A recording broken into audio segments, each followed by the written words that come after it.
benda ni tak dipopularkan. Benda ni ada, cuma tak ramai orang popularkan benda ni. Ataupun kurang permintaan di luar sana.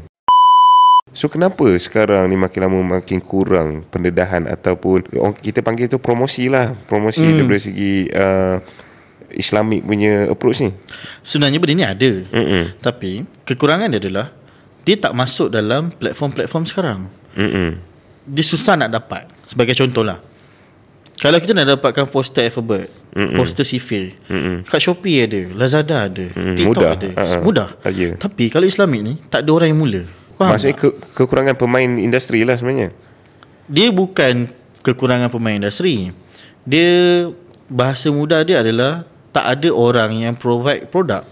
Kebanyakannya printing industri yang Muslim, kebanyakannya menawarkan servis. Servis perkhidmatan percetakan. Adalah kita sebagai tengok sebagai contoh dekat Cyberjaya dia cetak Al-Quran. Tu memang dia dah memang fully cetak Al-Quran lah. Tapi yang melibatkan education part, melibatkan bahagian dekorasi rumah, mihrab, kurang.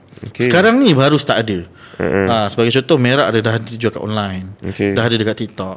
Tapi dulu kita tak kenal pun, oh ini mihrab.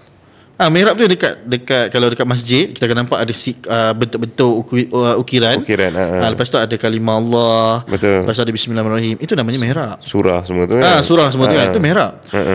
So kebanyakannya benda ni tak dipopularkan. Benda ni ada, cuma tak ramai orang popularkan benda ni. Ataupun kurang permintaan di luar sana. Adakah demand tu kurang? Okey Ji. Apa pendapat Tuan Asfar? Nak katakan kurang permintaan tinggi sebenarnya. Sebab macam ni lah Ji, kita pandang satu perspektif yang simple saja. Populasi manusia dekat Malaysia ni ada 33 juta orang. Majoriti Muslim. Betul? Betul. Saya tak ada numbers lah berapa Muslim tu. Tapi majoriti adalah orang beragama Islam. Betul. Kita ni bukannya tak ada permintaan. Permintaan tu ada. Cuma diorang tak tahu nak dapat kat mana. Sebab kita sebagai player ataupun orang yang menjual barang-barang macam ni, kena reach dekat diorang lah. So maksudnya supply lah yang kurang sebenarnya. Supply kurang.